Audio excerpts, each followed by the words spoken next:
Hi, everyone. Thank you for joining me today on this training for our department chairs as well as our deans, whoever is giving the academic assessment reviewing.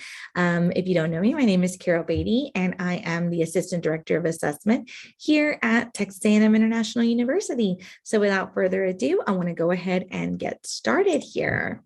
Let me share my screen. Great. So using AEFIS for academic assessment, reviewing assessment reports for department liaisons. Now, of course, AEFIS refers to our chairs and deans as department liaisons. That is just the term that they use. So let's get started. As a reminder, in order to get into AEFIS, you have to log into AEFIS. So we suggest to use Google Chrome or Mozilla Firefox and visit the following website, tamu.aefis.net. Again, that's tamu.aefis.net right here on our screen. But please be sure that you have your Duo Connect login handy, because it will ask for your Duo Connect in order to get in. So if you have a cell phone that you use it for, like me, then have your cell phone handy, or if you use your office phone, just make sure that you are in your office so that you can actually get in. Once you log in, this is how you will see the page. Of course, you'll probably see a little bit less on your action items than me. Maybe not, for our humanities chair, but for most people, of course, there will be about maybe 4 to 7 of these, unlike me with about 100. So this is what our AEFIS homepage looks like. And what you're looking for is these action items right here.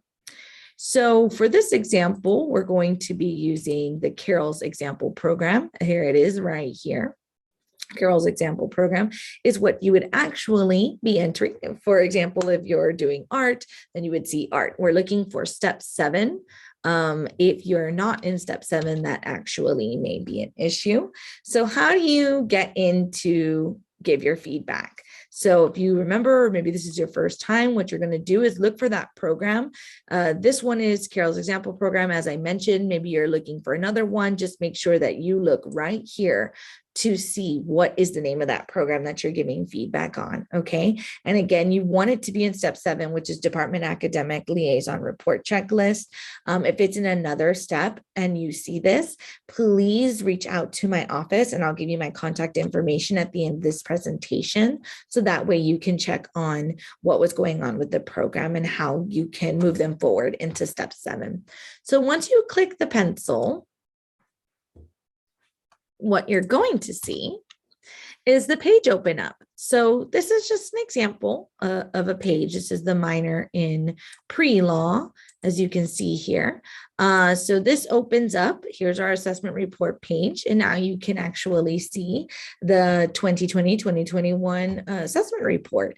You cannot make any edits to the plan or the report, but you will find your chair checklist at the very bottom of this page. I just want to note that you can actually quickly get to that by clicking right here, this orange button with the white down arrow, as this guy's saying this right here. So if you click that, it actually takes you right to the bottom of the page, and you just have to scroll up a little bit so you can actually start the checklist. So what does the checklist look like?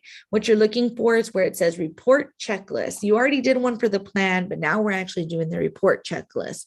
So that's where you'll find the questions that we're asking you to answer based off of what you're reading today from the program's assessment report, but you'll find it right below report checklist. So how do you answer the checklist? As some of you probably already know, these are yes or no questions, as well as a box for commentary. So there is a drop down, as you can see here. This is our first question. Are the findings clear and well organized? So you would either select yes or no. And if you felt like it, you could leave some comments. Now, we do say that if you put no, it is an automatic denial for the report. Again, if you put no, it is an automatic denial for the report, because at this point, if you are saying it's a no, then our office is going to say it's a no. And it is necessary for the program coordinators to make edits to that report.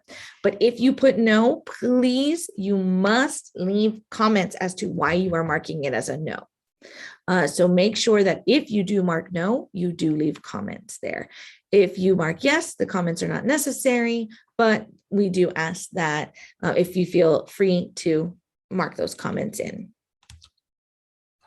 We also want to mention that if you needed to leave any notes for your program coordinators, or if you'd like to create tasks for your program coordinators, or if you yourself have documents that you needed to upload to the assessment report, you can do so by our Managing Artifacts button, which is located right here. All you have to do at the very top is click the Managing Artifacts button, and you will get the three options. As you can see here, we've got tasks, notes, and documents. I'm going to talk about tasks and notes first, and then I'll talk about documents. To add a task to a fellow faculty or staff member, you would click the add button. This box will populate, and this says enter a task title, a task deadline, task details, and also the person to whom you are assigning this task. This will actually send out an email to that person. So if you needed to task somebody, maybe you have another chair or a dean that you want to look at this, and you would task them to go ahead and take a look if they have access. Or if you needed to task the program coordinator with adding something that you know they forgot, you can do that as well. Again, this creates an action item for that person that you're tasking. So it's just a better way of helping out and getting that done. And secondly, we have our adding notes. This is similar, except that you don't have all of this information. When you click the add button, it's just going to open up a box where you can add in the notes at that point. Adding documents, again, this is in the same area, managing artifacts. You would click add here next to documents. It will populate this box. If you click the box in the middle, it will actually open up your folders for which you can actually start selecting the documents you would like to upload into AEFIS. And you can also select multiple documents. So please keep that in mind. And for our printing or sharing, next to the Managing Artifacts button, you will see the Export button. So you can click Export, and you have the options of either printing, saving as a PDF, or a CSV. Personally, I like to do the print, and then I save as PDF from there. And please be patient, because it does take a little bit of time for it to load. So once you've already selected your yeses or your nos, again, remember, if it's a no, it should be an automatic reject.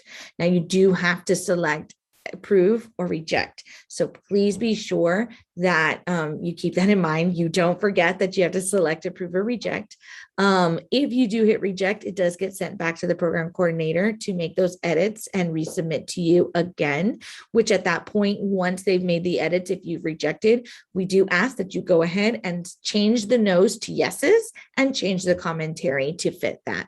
And at that point, you can approve, which sends it back to the coordinator for final edits before they submit to our office.